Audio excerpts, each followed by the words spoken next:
بہت پرانے زمانے کی بات ہے کہ ملک فرازہ کے بادشاہ کے گھر ایک بچی پیدا ہوئی۔ بادشاہ اور ملکہ اس بچی کی پیدائش سے بہت ہی خوش ہوئے اور انہوں نے اس بچی کا نام جیسمین رکھا۔ شہزادی جیسمین بہت ہی حسین ہونے کے ساتھ ساتھ نہایت ذہین بھی تھی۔ وہ ایک ہمدرد دل رکھتی تھی۔ وہ چھوٹی عمر سے ہی لوگوں کی مدد کرتی اور لوگوں کے کام آ کر اسے بہت خوشی ہوتی تھی۔ یہ ہمدردی کی عادت شہزادی کو اپنے ماں اور باپ کی طرف سے ورثے میں ملی تھی۔ جب شہزادی جیسمین 7 سال کی ہوئی تو اس کی زندگی میں ایک ایسا واقعہ رونما ہوا جس سے شہزادی کی زندگی ہی بدل گئی۔ ملک فرازہ کیونکہ ایک بے مثال اور خوشحال ملک تھا، اس لیے جہاں اس کے بہت سے دوست تھے وہیں بہت سے ایسے دشمن بھی تھے جو اس سے حسد کرتے تھے، بلکہ اس کے بادشاہ سے خصوصی دشمنی رکھتے تھے مگر سامنے دوست بنے رہتے۔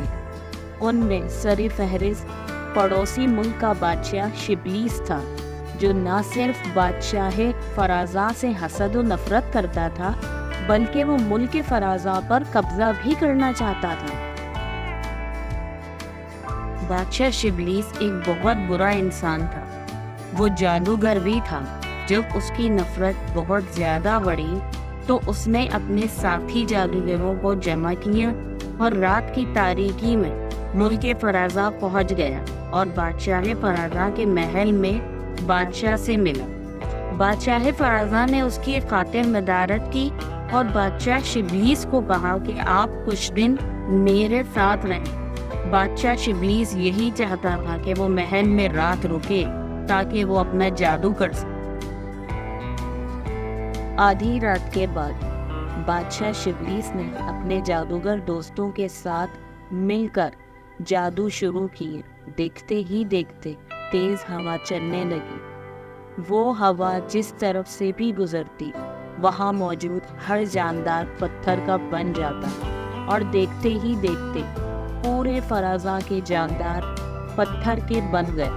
یہ سب دیکھ کر بادشاہ شبلیس ہنستا اور خوش ہوتا ہوا اپنے دوستوں کے ساتھ اپنے ملک چلا گیا۔ جس وقت یہ حادثہ رونما ہو رہا تھا اس وقت شہزادی جیسمین اپنی خاص کنیز کے ساتھ جنگل میں موجود اپنے گھر پر رات گزارنے گئی ہوئی تھی اور اسے کچھ بھی معلوم نہیں تھا کہ اس کے والدین اور شہر کے ساتھ کیا ہو گیا ہے۔